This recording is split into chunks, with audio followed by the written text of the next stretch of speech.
送送他思绪情。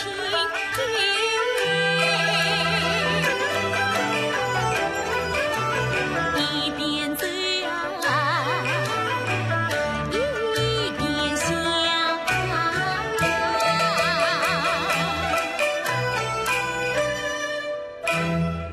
想起了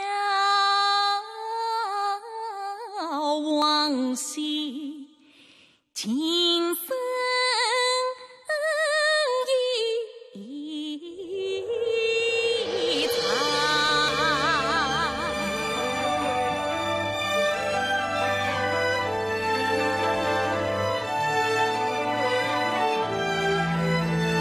龙虎一族最下山，三号为他 A 转将，哎呀 A 转将，切切八月，明月千里早还京，长路寂寞思黄泉，三八迎来开月朗。不料9月14日，艳阳天里心自高，思诉父亲要得好事，不过命太忙了。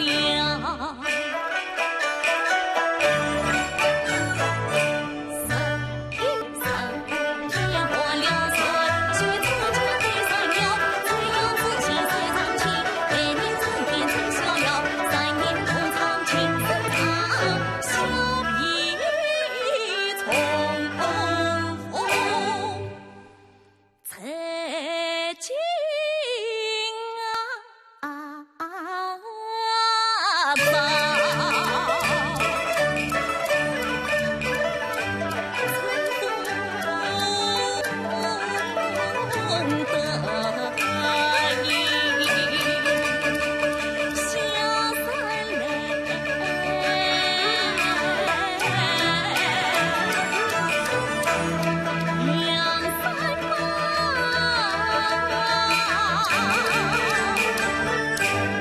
要去做英台，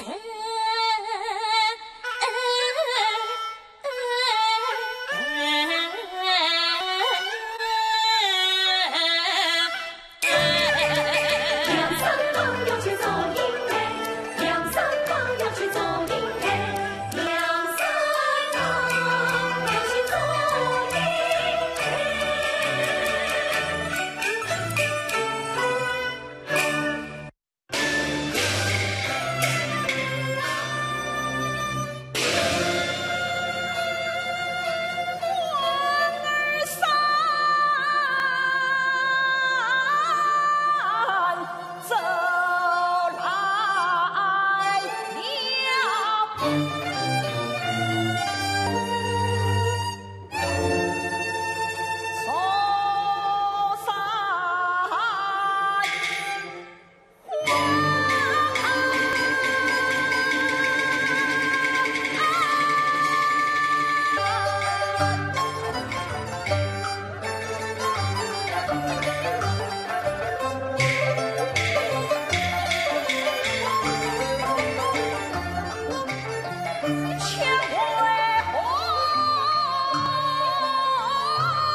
将军，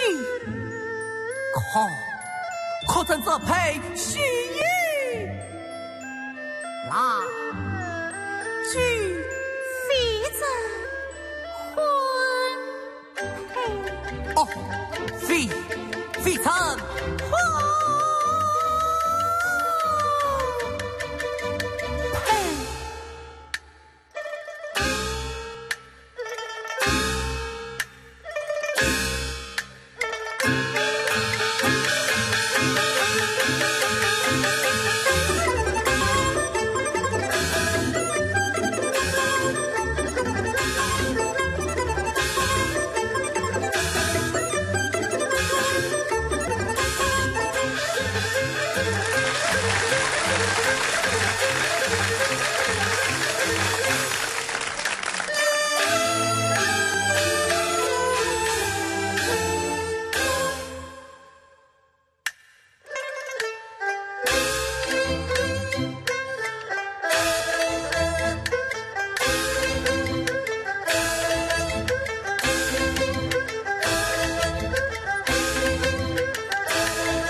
小计。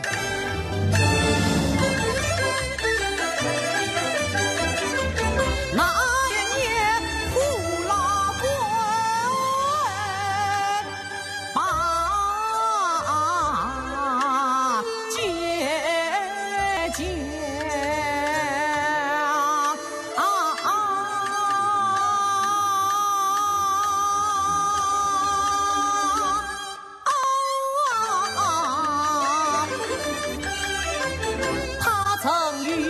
桃园的兄高对将，归云江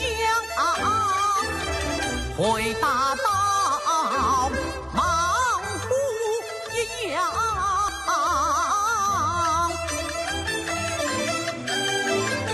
将一灯听将貌，勇日金刚。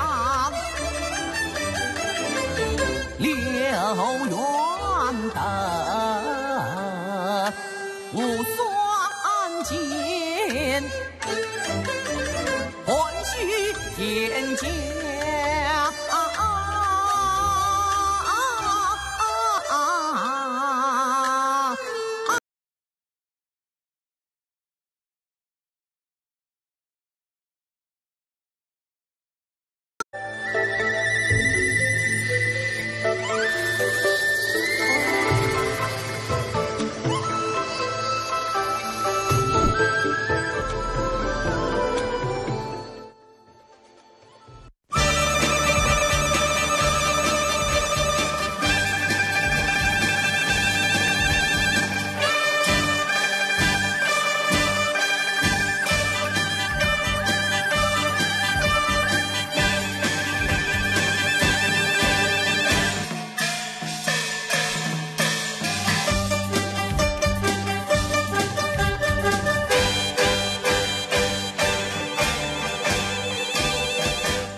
门外秋竹之声，不知是否是臣？是臣。听是老姑姑送茶，免劳了。不是送茶，还有谁来？替我开门，一空。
为何一夜至此？这夜听得秀才高桥的话，口口声声教导美人姐姐，声音爱出，像是伤心，声音带来痛愤。原来是此。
瞥见你风雨君呀，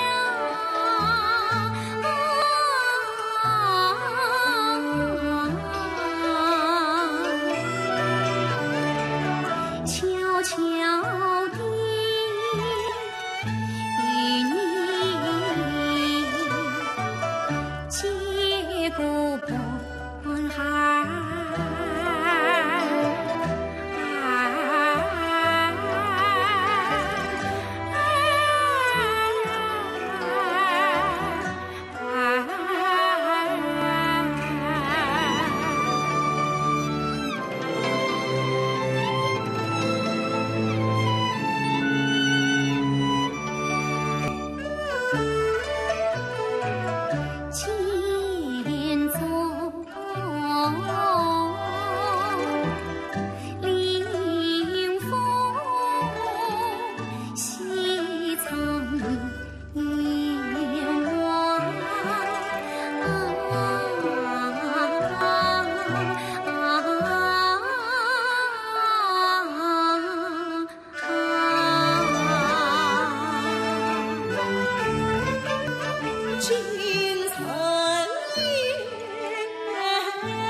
却是家，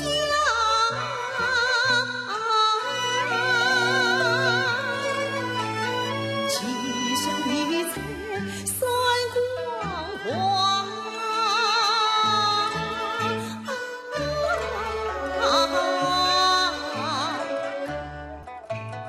月色参差泛惊喜，后年后月后。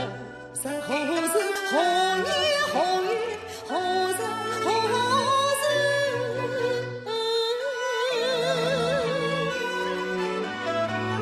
天苍曾经双星挂，双星挂，双星挂，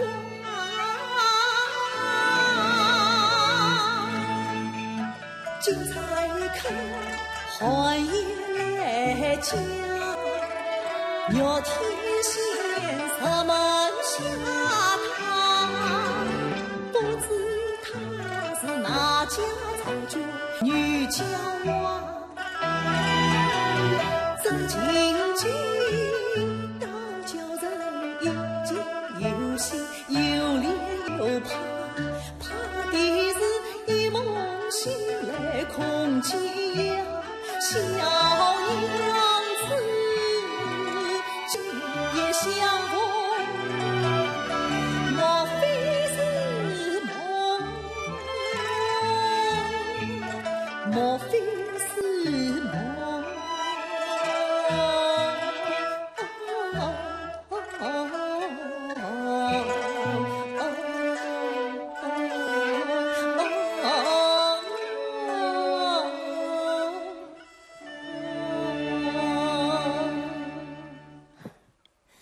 梦中之事，非必非真。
当真，非。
国庆佳节到，护着数十位戏曲梅花、白玉兰双响演员，深入生活，扎根人民。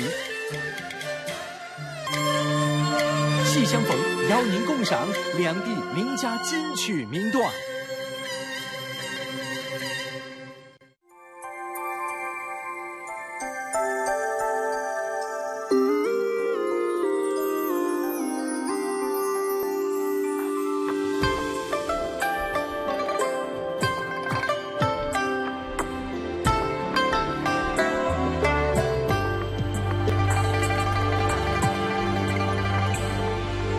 云山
家庄，在山沟山道好，骡子低，骡子高，骡子飞，骡子跳，骡子唱歌，骡子跳，骡子来了吃白米，喂呀骡子飞，嘚儿飞，嘚儿飞，嘚儿飞飞飞飞飞飞飞飞飞飞。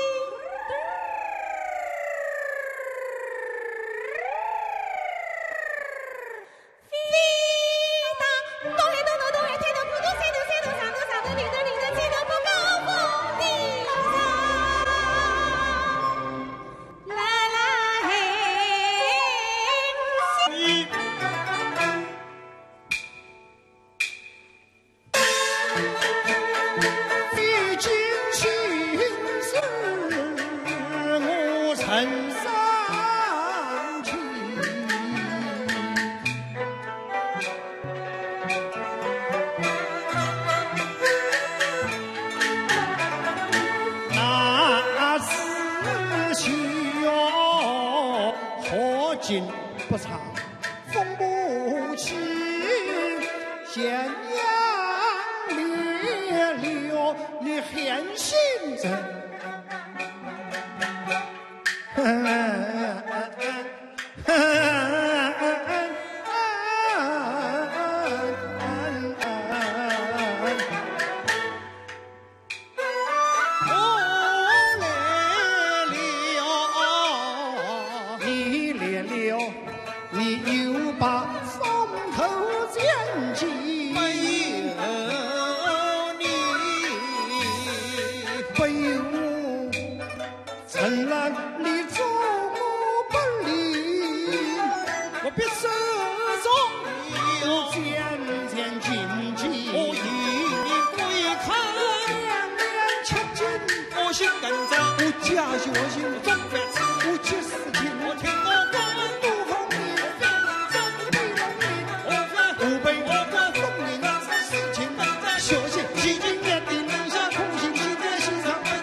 铁梅，听起来听奶奶说。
红的观众朋友们，大家好，我是杭州越剧院的谢群英，祝大家在新的一年里身体健康，万事如意，多看越剧。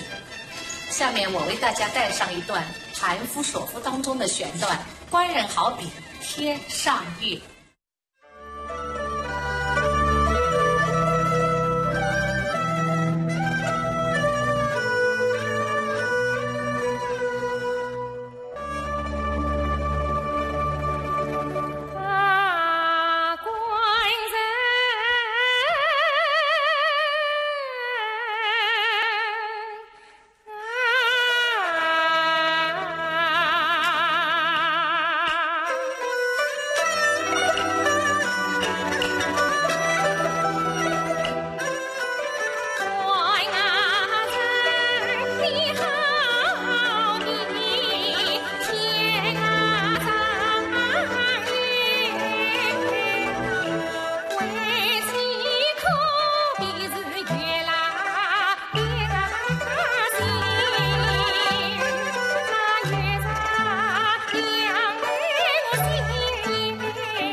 在真人面前莫失家，你在家人跟前莫显强。你欺奸不把真情实，我问你要与谁商量啊？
生啊你，从此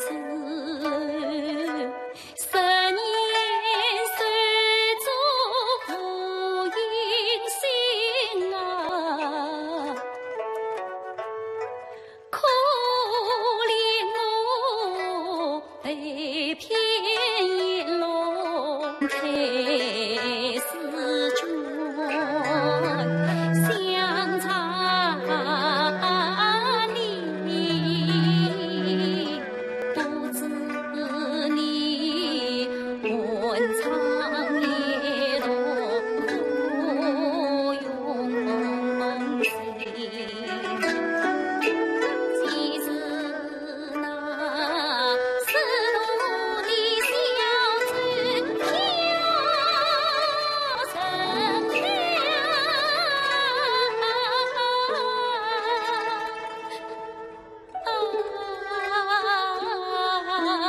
残残的是雪人早动身，身盼那夜灯，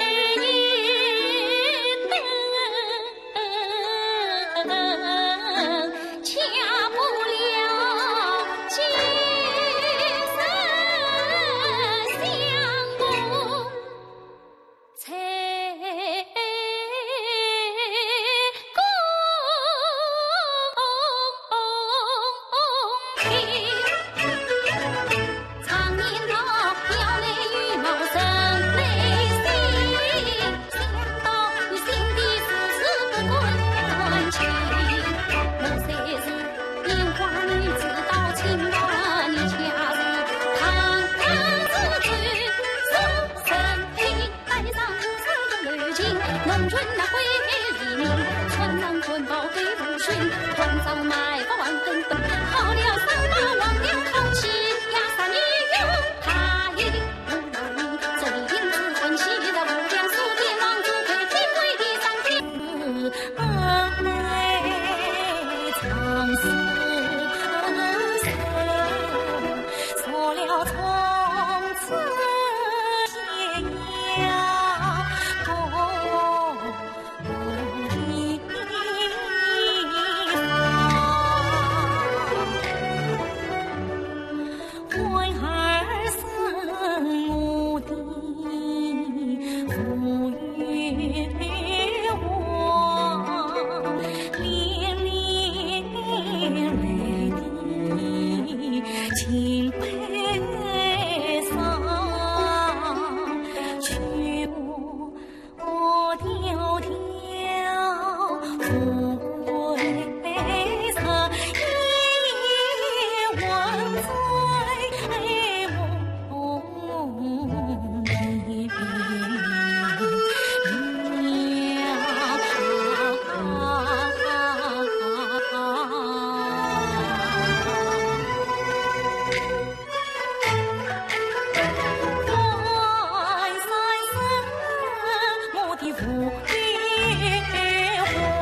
他是浙江小百花越剧团新生代尹派小生，他是风流倜傥的四爷，也是断桥边痴情的许仙。周人哭坟，他单腿过顶，小小年纪成绩斐然。今晚嘉宾带你认识浙江小百花越剧团尹派小生新松计划金奖得主陈丽君。各位好，欢迎收看《戏相逢》，我是小杨。今天来到我们舞台上的是一位非常潇洒的小生，来自于浙江小百花越剧团，他是新松计划的金奖获得者，而且也是中国越剧节的优秀表演奖。让我们有请陈丽君，有请。你好，你好，你好，请坐。我发现浙江小百花越剧团的小生来参加我们节目都爱穿红色。对，好像上次蔡老师也穿了红色。去年是蔡老师一身红色来到了这儿。他跟你一样都是尹派小生。对。你是什么时候开始学戏？我小学毕业吧，小学毕业。在学戏的时候，家里人当时都一致的不同意。不同意。因为我那时候小学毕业就去那个嵊州艺校了，太小了，13岁，他们觉得太小了，还是要先上学。然后跟爸爸妈妈是怎么个抗争法？他们其实还挺尊重我的，我就告诉他们我要去，然后我们爸妈说你不要后悔，我说我绝对不会后悔的。这是一个最后的通牒的感觉。对对对，你不要后悔。我说我不会后悔的。除了因为觉得你要多念一些书之外，其实也会有心疼吧？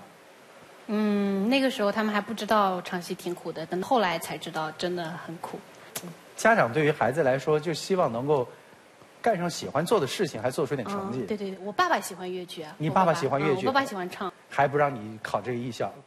那时候太小了，太小了。他也会唱。唱，我自从考了嵊州艺校之后，他就买了音响，买了话筒，我一回去就拉着我唱。那后来在戏校里面学的是花旦啊？花旦。我嵊州艺校读了2年半都是花旦。宫花旦。现在是小生。这个转行是到什么时候开始转的？进了小百花班以后，1个月大概也不到吧，就改了。也就是他们招你的时候还是花旦。花旦，我唱花旦进去的。结果就是觉得对。是因为觉得花旦不如你的小生？不是他，其实我那时候觉得自己花旦唱的还挺好的，但是我们老师嘛高瞻远瞩，觉得我可能唱小生更合适，你有更那个露出蛛丝马迹，让他觉得你的小生更好吗？我也不知道，可能就是性格啊。那个时候到嵊州艺校的时候，我还没那么高，然后到了省艺校可能已经个子也长高了，然后性格可能比较活泼啊，就反正就适合唱小生。我们老师是这么说的。你以前花旦学的是什么派？哇，那个时候也没有说定派吧，就是那个时候学折子戏嘛，老师决定你学什么折子戏，我就学什么折子戏。所以刚才你也说了，其实你唱花旦也不错。那么我们来听一听大家现在已经熟悉的著名的小生唱花旦。我唱那个《窦娥冤》的那2句好不好？窦娥冤，好了。来啦。来。马来雨帆往返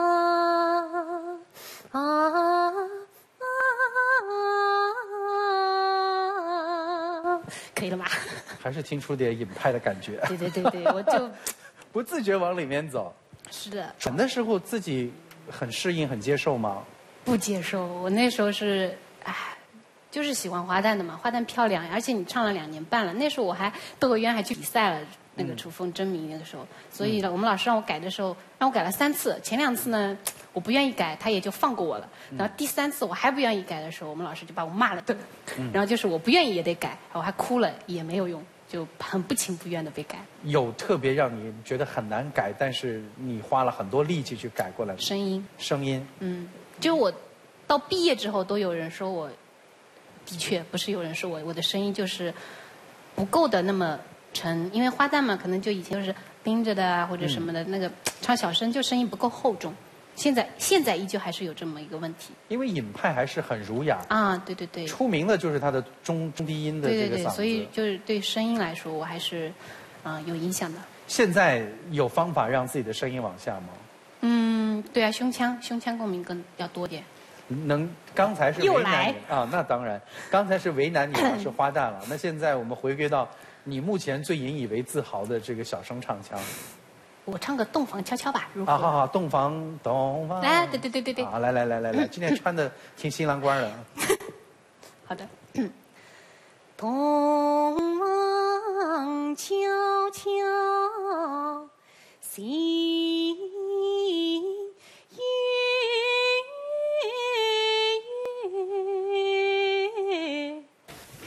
对，太女气了，就是不要嗲，要有点男人的感觉，就不要才子困想算命啊，就这种不要然后如今，陈丽君暗自庆幸，当年并没有任性的否决小生，要不然怎能有机会让3度没获得者、著名越剧演员毛维涛来为他亲自指点？我们探班的当天，毛老师正在为陈丽君细抠何文秀算命一折，这也是毛老师当年的经典之作。我去往来把不早把手中拿，算官七色写分明，节节迎来不留定，九里上元叫算命。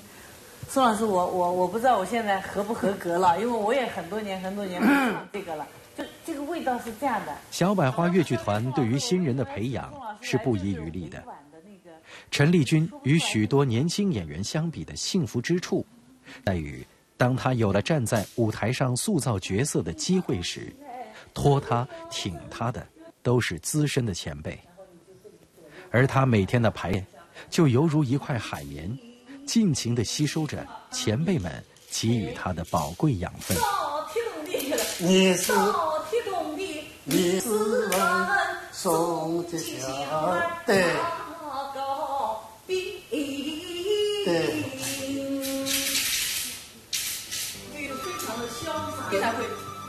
无论是否已经站在舞台中央聚光灯下，也无论是否得到过金奖，此时的陈丽君依然是一个求知若渴的小学生，这份认真也并未辜负老师们的厚爱。据说毛老师在现场排的时候，没有人能够有自己特别这个开小差的时刻。那你也不会开小差的。哦，对他们教得很细，然后又那么忙，然后抽出时间来给你教，你不可能会不全神贯注的去学，然后也很怕给他们丢脸。所以我们要说到的，其实每一个剧团当中遇到好的老师非常的不容易。是的，我特别感谢他们，他们真的，毛老师、蔡老师还有我们魏老师都对我很好，就是很爱护我们小班。但听说在演出的时候，在北方你还有为角色而特别对，我去吃了那边的雪。为什么？因为跌雪嘛，然后那个很冷，就是演的就是一个饿的不行了，就只能靠吃雪充饥。我们老师觉得我还是不够那一点点真实的感觉，我就去吃雪了。就是在南方，你就没有怎么体验过这样的生活？那边那饿的就没有东西吃，又冷又饿又无力，只有吃雪了。我们这边也没有那么厚的雪。这是老师要求的吗？我们老师说你可以去吃一下。你就真的去了？我真的去了。吃下去雪的时候，当时的感觉？当时就自己还也不是只吃了一口，就吃了，然后跟人家说我那个感觉了吗？跟人家演一下，然后人家说没有的话再吃2口，再吃2口这样子。就真的靠实际的去体验，对，增加自己的因为那个时候年纪小，就是年纪小就没法就不靠这个嘛。当时可能大家也没想到你会真的会很轴的过去。那我真的很轴的。我要是一旦决定要做好一件事情的时候，我往死里轴。我要是那个时候学戏啊，比方那种戏里面哈哈哈哈哈哈这种笑不好啊，我在公交车上啊，我就会想到的时候我就会笑出来，旁若无人的，然后我自己也没感觉，然后我的同伴就特别不想认识我。就是只要在戏里面是不会顾及到别人。那个时候真的是这个样子。然后有时候我半夜的话，就可能半夜1、2点啊。我想到我一句腔没唱好，比方姑娘我没唱好，我就1、2点我就凤汤的那个，对，我就唱出来了，然后我同寝室的以为我睡了，然后我这样半夜在那边唱，他就觉得很吓人。挺瘆得慌，确实挺瘆得慌。对，所以你对戏曲、对越剧来说是一种植入心扉的那种喜爱。对，我很喜欢。嗯哼。练功房是陈丽君在有时间时最爱待的地方。正所谓曲不离口，看似不难的唱腔、调准、拍对，时时刻刻都要给自己加功课。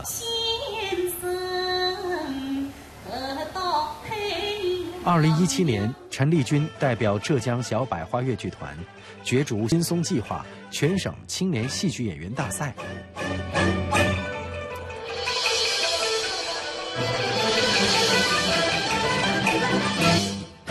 2出戏《断桥》与《周人哭坟》，都是唱念做打样样齐备的高难度戏。对于这样的选择，既是出于对自己的自信，也是出于志在必得的一份拼搏进取心。所以你在新松计划的时候，当时是哪出戏？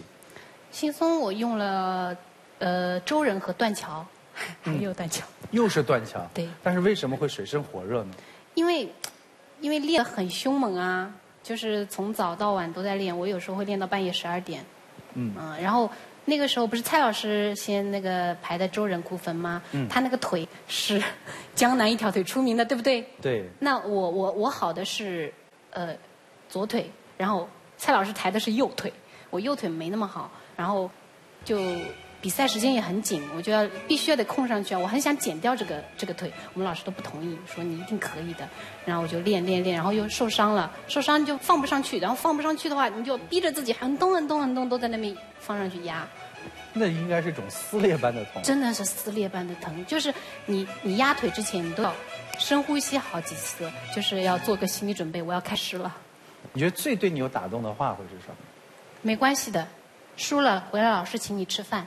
但还是那么严格的要求，到最后告诉你没关系。没关系，回来老师输了，老师会请你吃饭。你听到这话感觉怎么样？怎么样都去了，死了都没关系。就是有一种是这个完全放开所有的压力。对。但是紧张还是会紧张，但是你会宽松很多心里。在现场他们陪你一起去了吗？每一场都在下面。每一场都在下面，每一场都在下面，演出效果挺好，还拿了金奖哈。对。好，那虽然说毕业不久，新人一个，但是现在已经有很多的戏迷了。你觉得在这个舞台上面选一出戏来代表自己会唱哪一出？步步惊心啊，当然是。步步惊心，还是四爷的形象？对。四爷哪一段？一盏灯吧。一盏灯。对。好，我们来看看陈丽君带来的四爷。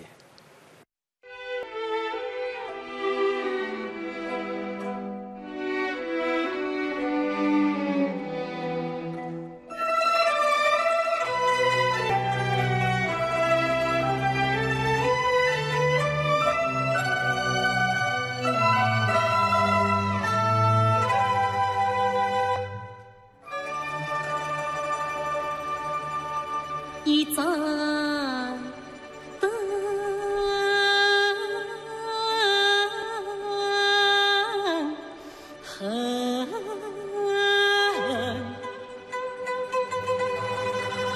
忽明忽共相藏。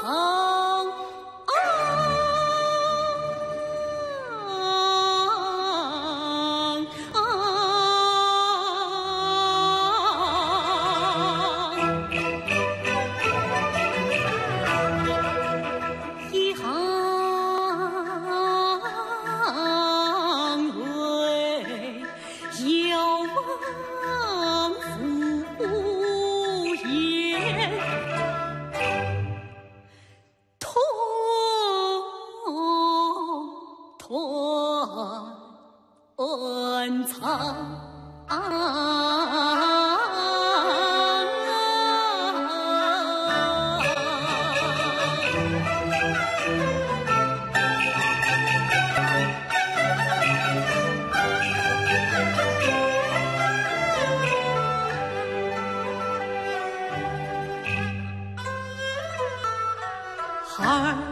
20年，头算前绪，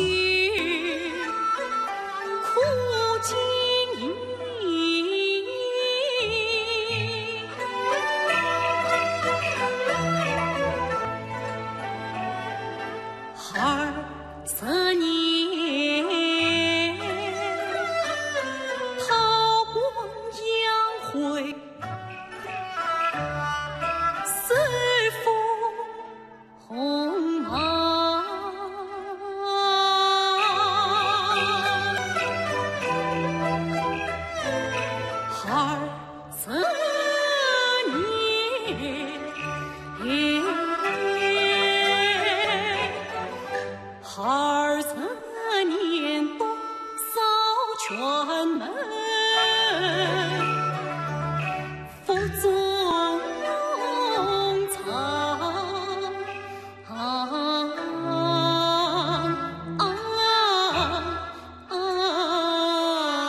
响，次次响。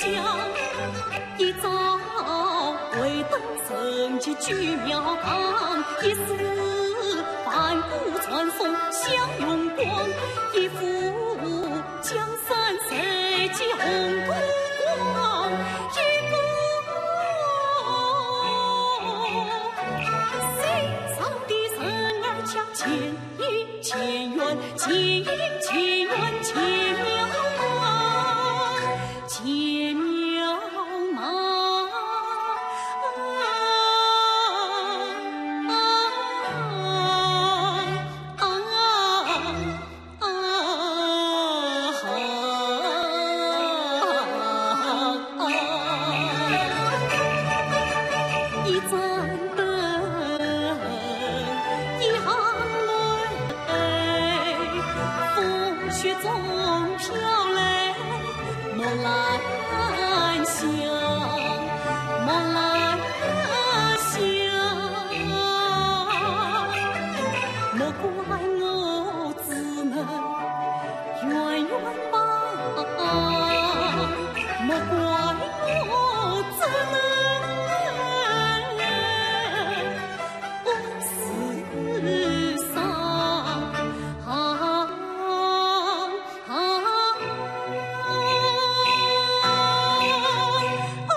他19岁半路出家，成为小剧团里的顶梁柱。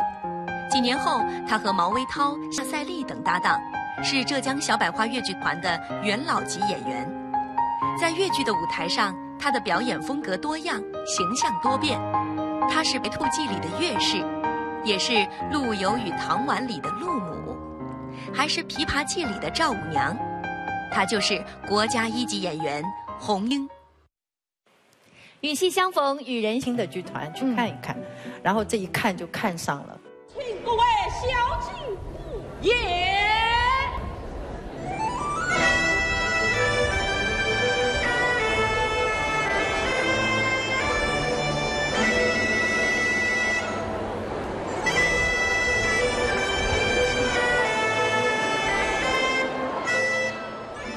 1983年11月，从小百花汇演中挑出来的40多名演员，经过1年多集训，在香港首次出演。红英他们青春靓丽的扮相和姹紫嫣红的表演，一下子吸引了当地媒体和市民。经此一役，小百花成为一个符号。然后，浙江小百花越剧团应运而生。红英就这样一路唱戏，从胜似的小剧团唱到了省城的小百花。第一天走进小百花，来到排练厅，还想得起来吗？除了你说的幸福，就是一种羡慕，因为很多人是艺术学院里在学习的啊，很多都来培训过的，像我们是完全就是跟高级的艺术殿堂就离得比较远的，好像土生土长的那种，原生态的，就跑到了一种就觉得各种条件特别好，包括师资力量也好，你后台有各种力量特别好的一个氛围里面，觉得自己确实就是一直是在想很幸福、很幸运，然后也会去珍惜它。但到了剧团以后，就开始要分角了吧，就要分流派了。其实，在进小百花之前就认识王老师，但是那个时候根本不敢开口说，我这样的水平可以拜王老师，不敢，只是偷偷的。那天吃饭也在老师家，然后是很客气，然后偷偷的看。哎呀，林妹妹是这样吃饭的吗？会这样想。对，林妹妹也会讲笑话的，就会这样子想，就不敢大声说话，也不敢说要跟老师学，只是觉得哎呀。后来还是拜王老师为师了吧？对。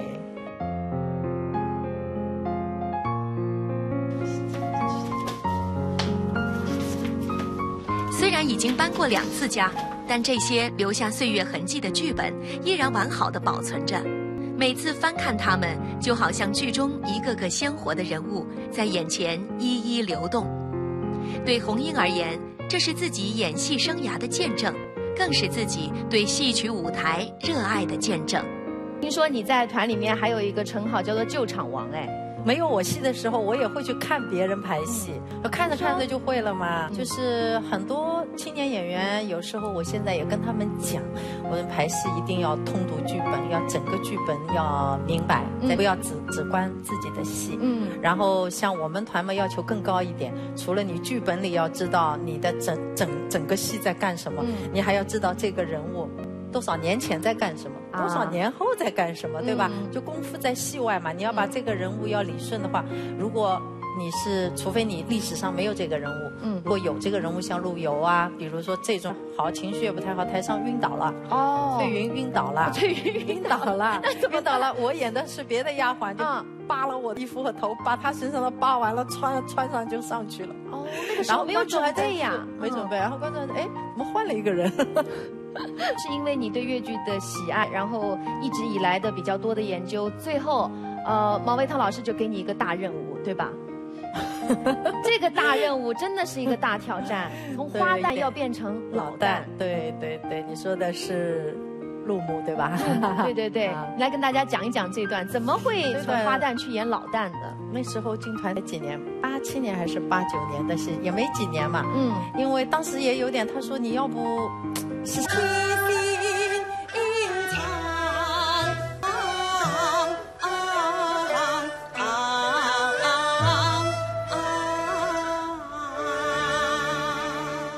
舞台上没有什么不可以去尝试的。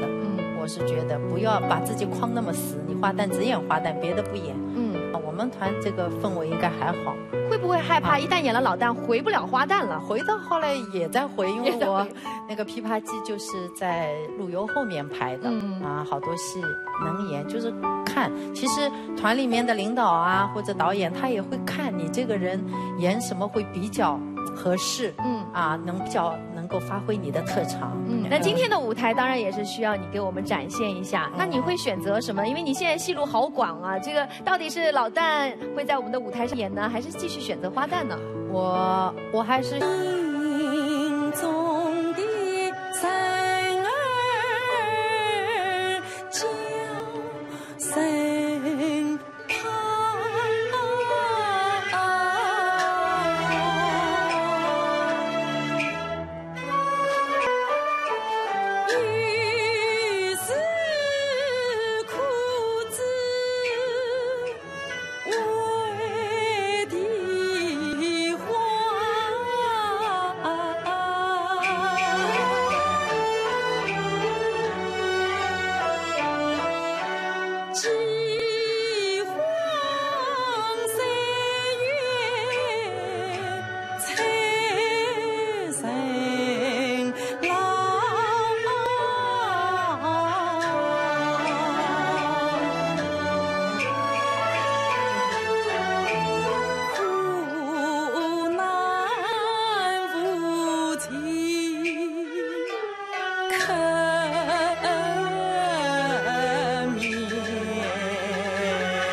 我也是贵姑女，红颜须发。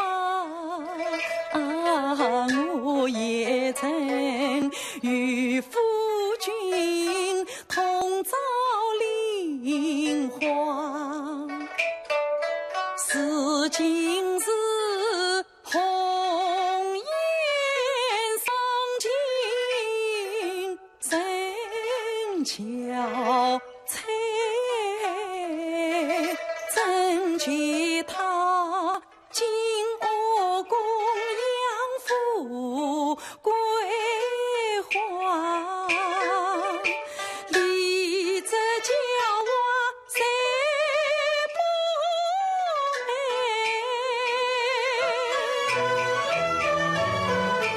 怪不得夫君留恋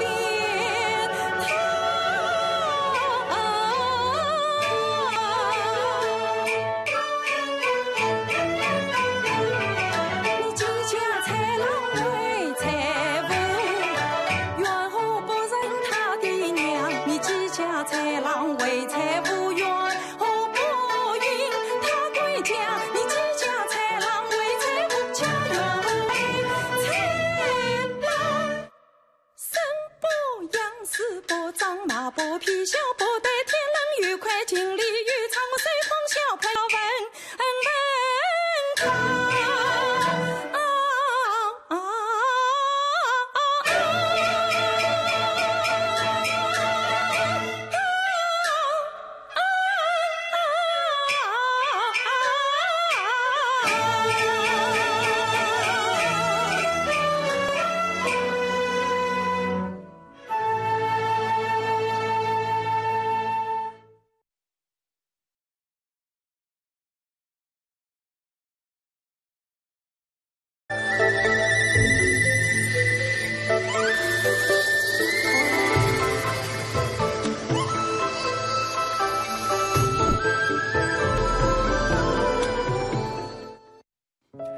10来岁，一次父母单位的新年演唱会，让她跨进了戏曲的大门。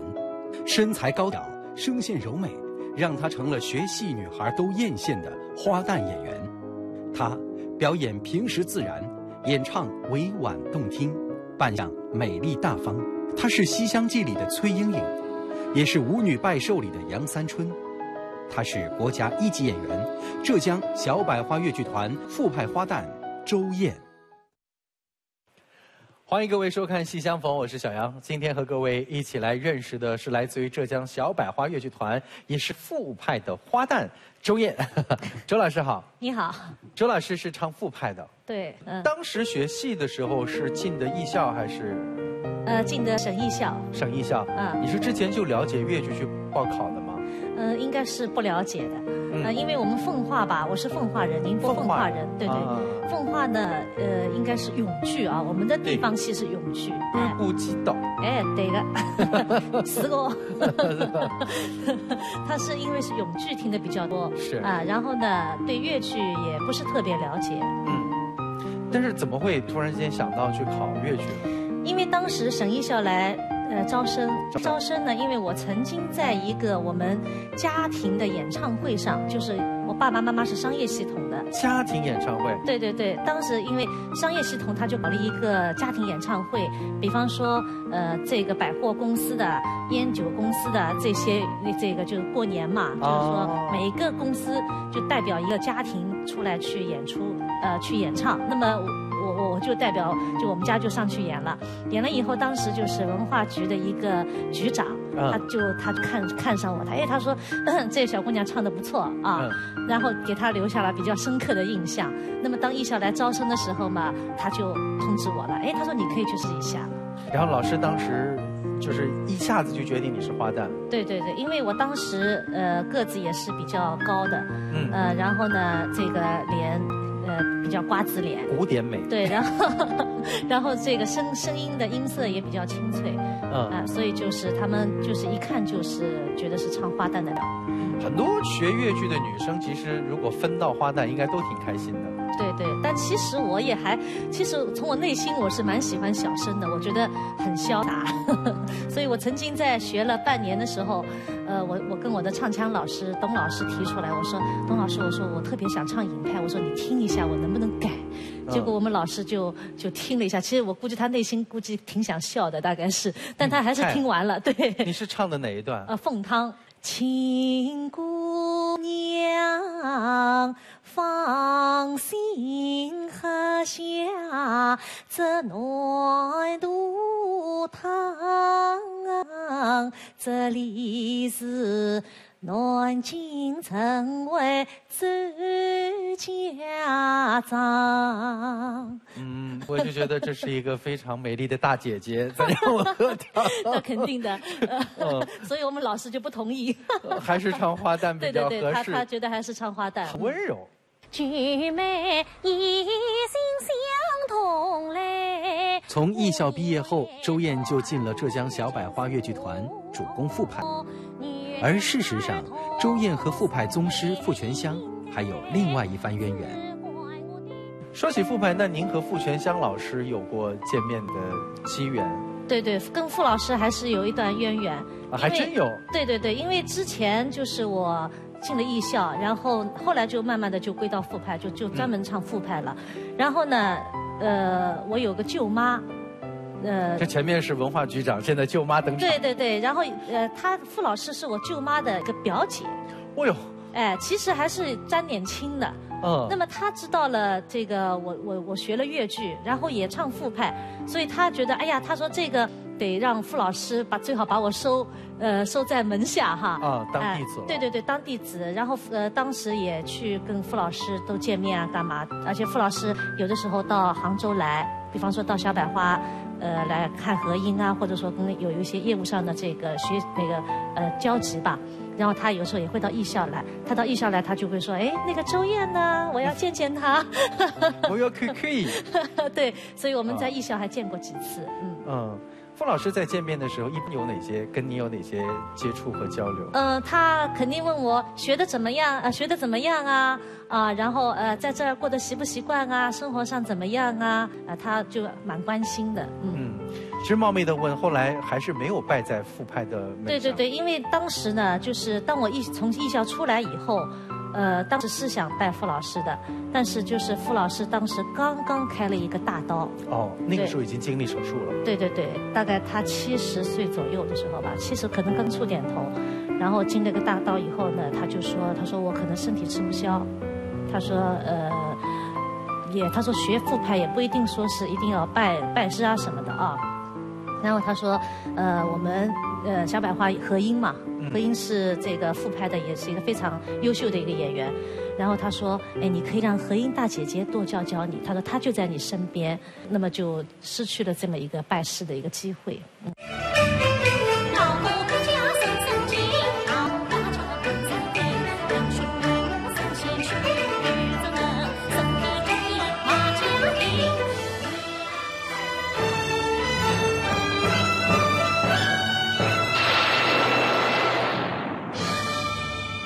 浙江小百花越剧团从成立到现在还只有短短30几年，但一直在求新求变。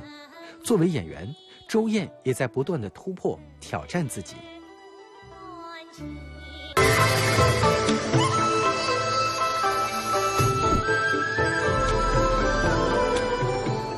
当时第一次接触演母亲的时候，这个我心里有点不太舒服。我觉得怎么我是演花旦的啊？对呀，一般都是演的这个青春少女，大家闺秀。对，怎么一下子让我演母亲？我就当时我心里觉得好像有点不太能接受啊。我也不知道怎么去演。然后那个郭导就跟我说，他说你不要想的一听到母亲就觉得好像很老。但这是很多的花旦一定会第一时间反抗的。对，所以这个郭导就跟我说，他说就你不要把它想得很老，因为他说春晴也就是一个16、17岁的，再说以前的人嫁得早，生得早， 16、17岁也就生孩子了。对，然后就是可能就是30来岁吧啊。他说你就想你自己，就是你当时这个年龄大概我当时大概也是30出点头吧。对。哎，他说就用这样的一个身份去演，这是我第一次演妈妈。当时那个做的是原派。哦，原派。对，春晴的妈妈唱的是原派，所以就是要尽量的把声音沉下来。就因为这个，我还真的这个嗓子啊，还就不舒服了很长一段时间。但是你看你的动作啊、眼神呐，你都会可能会在排的时候会差吧，就差到花旦。对对对，所以就是不断的去寻找，这个从姿态、声音、行为都要去寻找这个作为一个妈妈的这样的一个身份的一个展示。你觉得最大不同会在哪里？其实是内心，就你用什么样的一种心走进这个妈妈的这样的一个心态当中。云霄汹有一层，暗香更新喜气。他今他年龄大一岁，能结婚嫁，总欢喜。第一次演母亲是10多年前的事儿。周燕表示，忘记扮演大家闺秀的城市套路，着重刻画作为母亲的一个人物心理，是最重要的。而这2年，周燕再次挑战母亲的角色，应该会有新的突破吧。寇留兰这个呢是林薇受的命。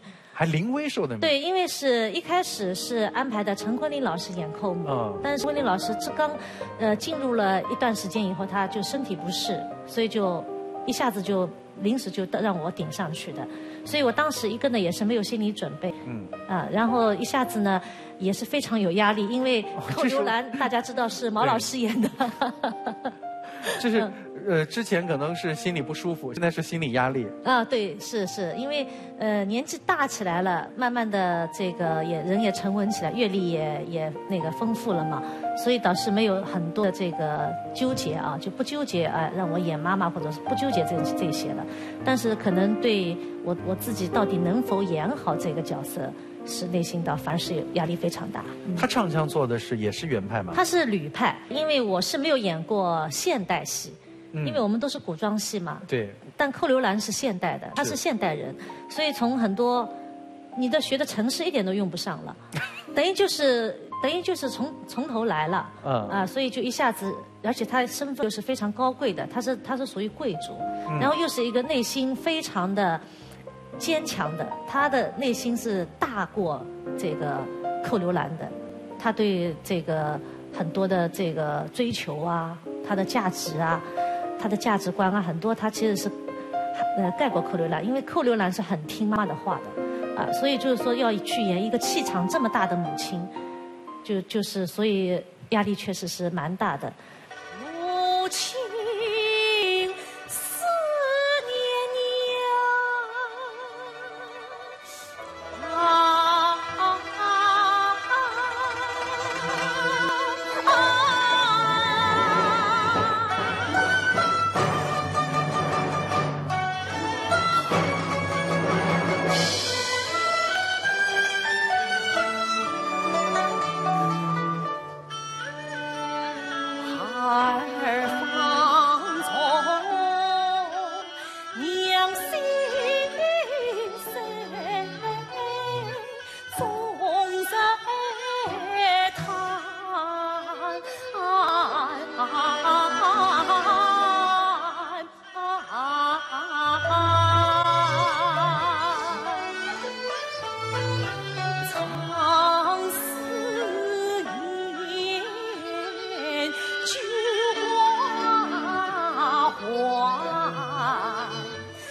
中间有一度会对自己放弃，或者说是否定，或者说是动摇吗？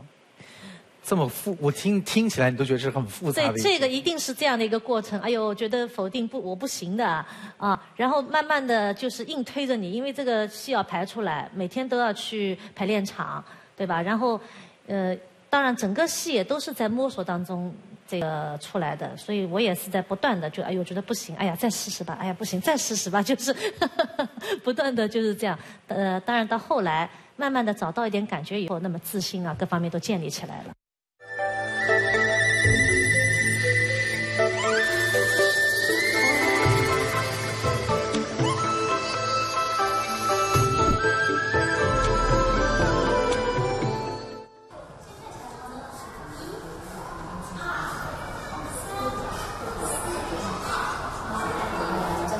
演戏的空隙，周燕还承担了更多的教学工作。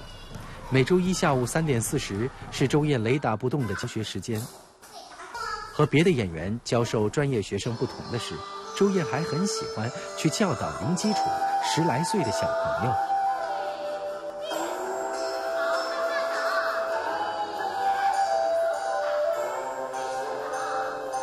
怎么会突然间想到是教这么小的孩子还那么难教？应该。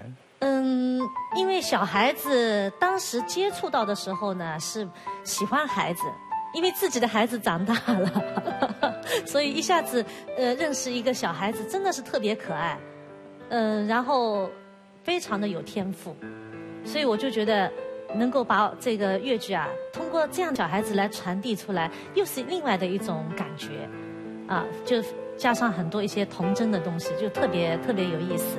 后来就是慢慢的，就是一传十，十传百的，就是大家一个圈子里面就传开了，所以就接触到了更多的孩子。那么一开始确实是我觉得是好玩啊，但是慢慢的，通过我这几年的这个接触跟培养以后呢，我觉得这个我们中国的戏曲啊，就是要从娃娃开始渗透。因为我有一个感受，就是但凡我接触到的孩子，除了他跟他的这个，比方说语文课啊什么的，实在是太重了，他就会有放弃。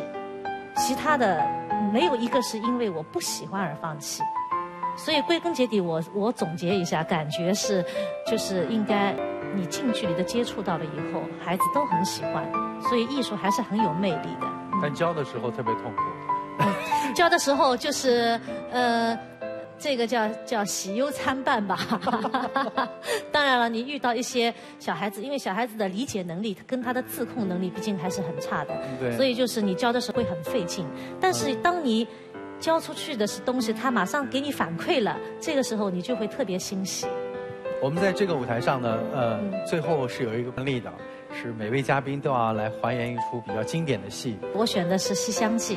情有独钟。因为《西厢记》是我们团的一个代表作，它是一个诗化越剧的巅峰之作。那么当年那个我们毛团长把这个传承的这个重任放到了我们中生代演员这个身上，所以近几年我们演西厢也是演的比较多。刚刚在那个北京结束的浙江州，就是我们演的就是《西厢记》。这对于很多越剧迷来说也是非常值得一听的戏了。对对对。好，我们接下来就把舞台交给我们的周老师，一起来看看他的表演。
月朗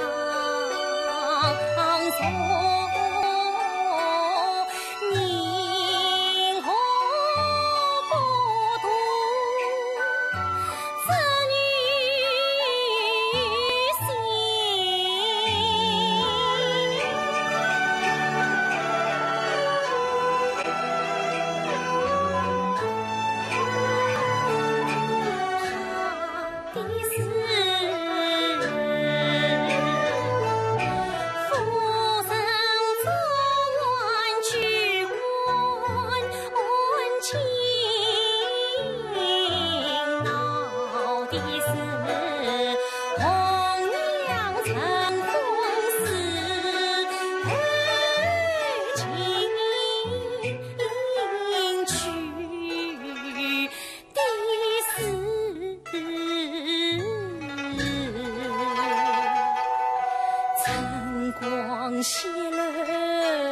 他是憨厚老实的梁山伯，他是儒雅温顺的焦仲卿，他是风流倜傥的李梦龙，他是热门大剧《步步惊心》里的八阿哥。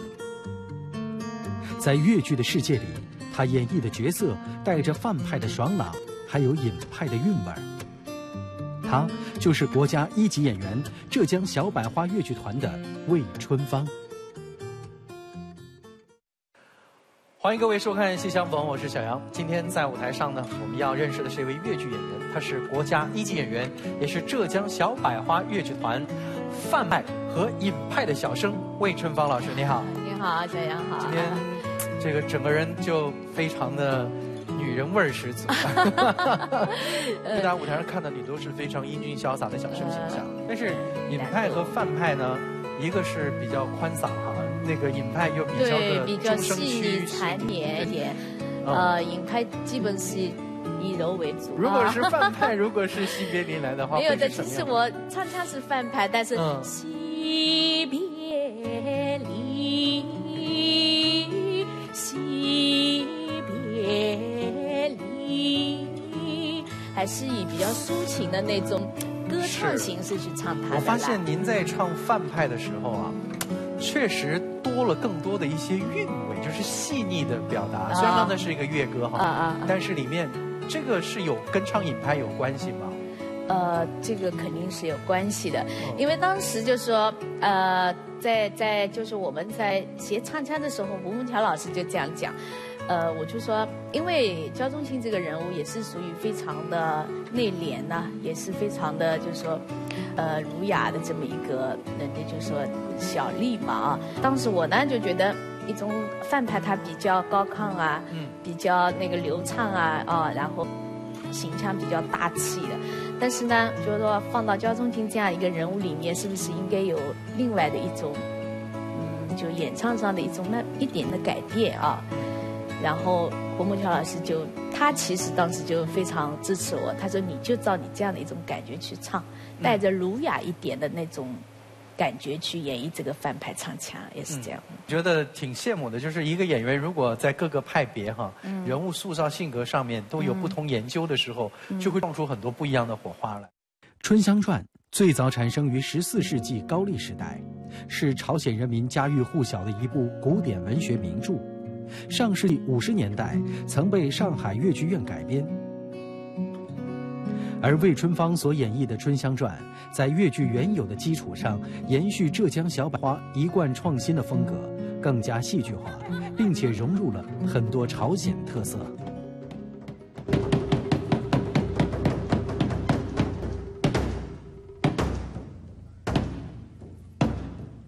列位，四境八西，丰衣足食，我想出一个至高的高层，四海宋城传真，百姓真神高，我再出一个高低的高层，就以高高二字为喻。这个戏里面，我们不仅仅就是局限于越剧表演，就是我们把戏曲用歌舞表达情感的这个特色啊，更加去发展，更加去扩大一点。还有一个呢，就是说把我们越剧表演艺术和朝鲜民族他们表达情感的那个载歌载舞的那个这种手段啊，结合的非常好。我扮演那个李梦龙，就说他的外形身段，因为我们一般的小生就是非常的对中规就是水袖啊，扇子就是非常传统的一个形体表达。那这里呢，就是说为了就是说能够更好的融合一些朝鲜帅哥欧巴他是怎么就是说对让人觉得有点那边的一些就是说男孩子的那种气质，那我就专门学那个鹤舞。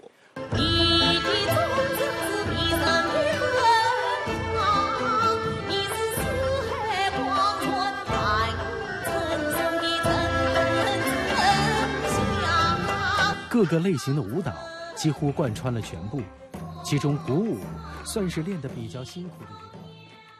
鼓今天带来了吗？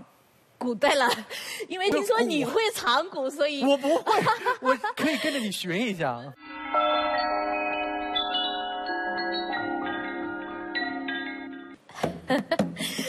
你这个打的是什么节奏？非洲鼓啊，是，就是我们这个长鼓，它的挂法其实也是蛮有讲究，就是老师要求就是说，对，刚好是要挂在我们的腰间。你这个鼓呢，因为是我们姑娘打，可能个头小，说明我身高不是特别的矮。然后我们有一个鼓签，哼，它是个节奏，双打的节奏，哎，大孔大孔，大家这个第一是孔了，这么，哎，预备起。其实我也是三脚猫。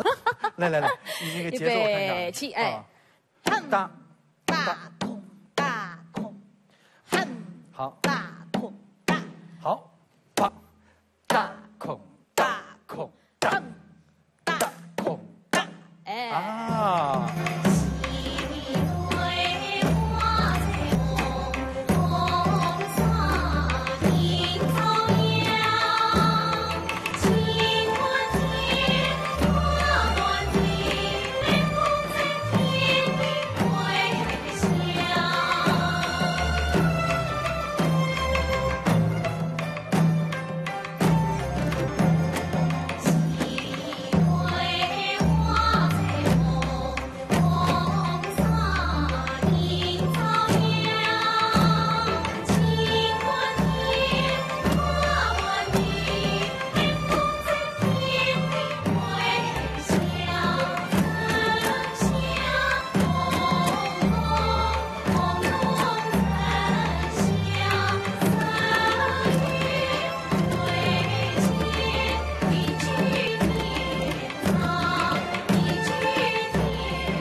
所以像这样的节奏，你们当时练的久吗？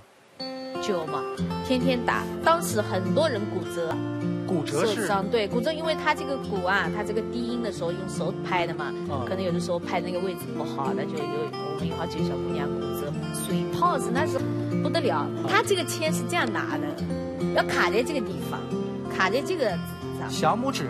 对啊，你看这个，它是这样子，所以你这样卡在那里。哎呦，你是这样卡，你说打10下不要紧，100下肯定也没问题。但是我们一天要打多少下？这个还真的挺难的。就全破了，都后来都是你粘那个胶布粘起来。对，是不是很别扭的？别扭啊！现在我已经习惯了。对，这是低音的时候，他就打这个，就是非常痛苦。但对于你们来说，是不是这出戏太辛苦了一点？那是不是光是长鼓辛苦，就有我们那个刀舞啊，刀舞，因为我们排练那个时候是夏天嘛，就是姑娘们就是手上全划伤的，因为他那个刀片啊，真的是能砍人的呀。啊，为什么不用道具刀，要用？没有，他这个说我们就是他就是这样的，就朝鲜族他表达的就是刀舞，就是刀舞，没有说什么东西可以替代你来做，没有，所以我们从一开始练就是从韩国买的那个刀片就。天天，后来他们都穿上春衣，因为技术还没过关的时候都不敢穿长袖的。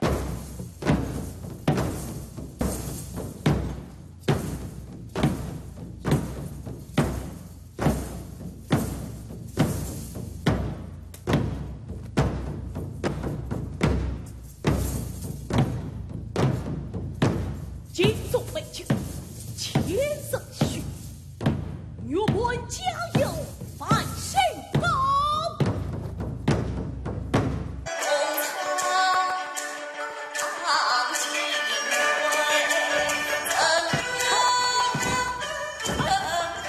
现场正在彩排的是目前比较流行的演出方式，他们将演奏人员也搬上舞台，演员和演奏人员甚至是互动的，但所演绎的可能是最传统、最古典的经典大戏。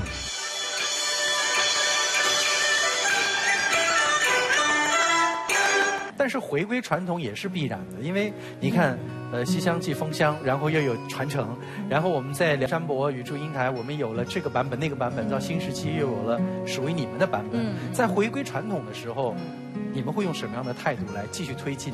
我们很敬畏的，只要回归到传统，一朝一夕，那是一点都不马虎的。甚至有的时候可能就是说，我们对这一个传统剧的演剧的时候，真的我每次演传统戏，我都觉得自己十分的就是说敬畏，因为这是我原汁原味的老师就说手把手的传给我的戏，就是说我去演它的时候，我更加的小心。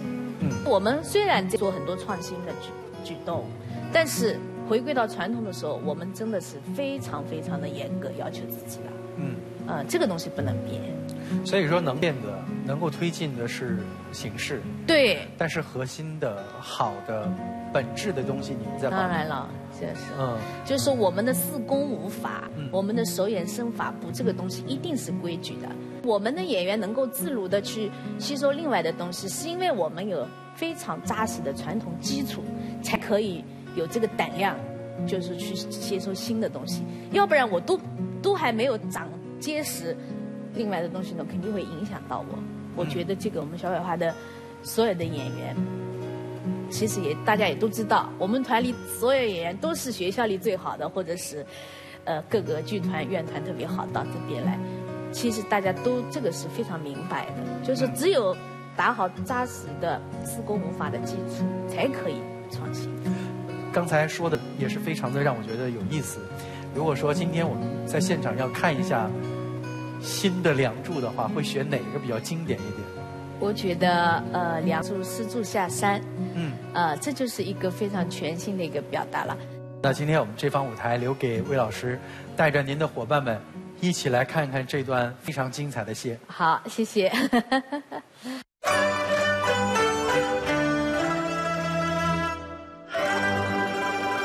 金妈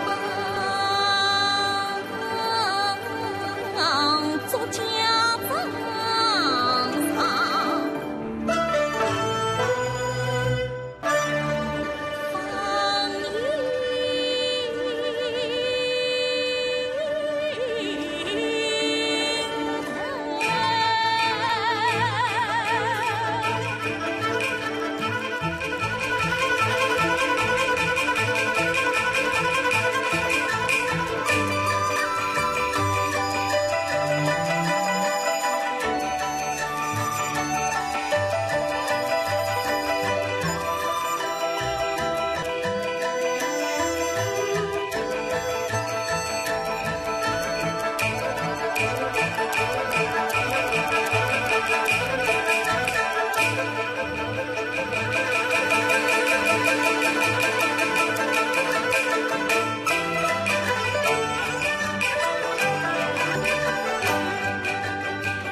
一边走啊，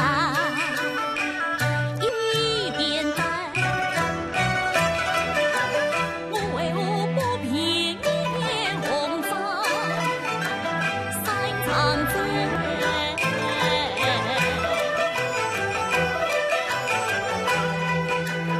一边走啊，一边记。18里相送他思绪情，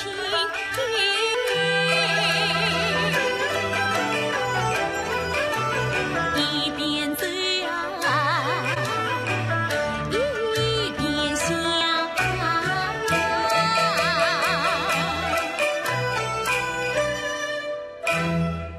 想起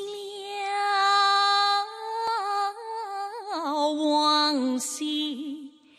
今生一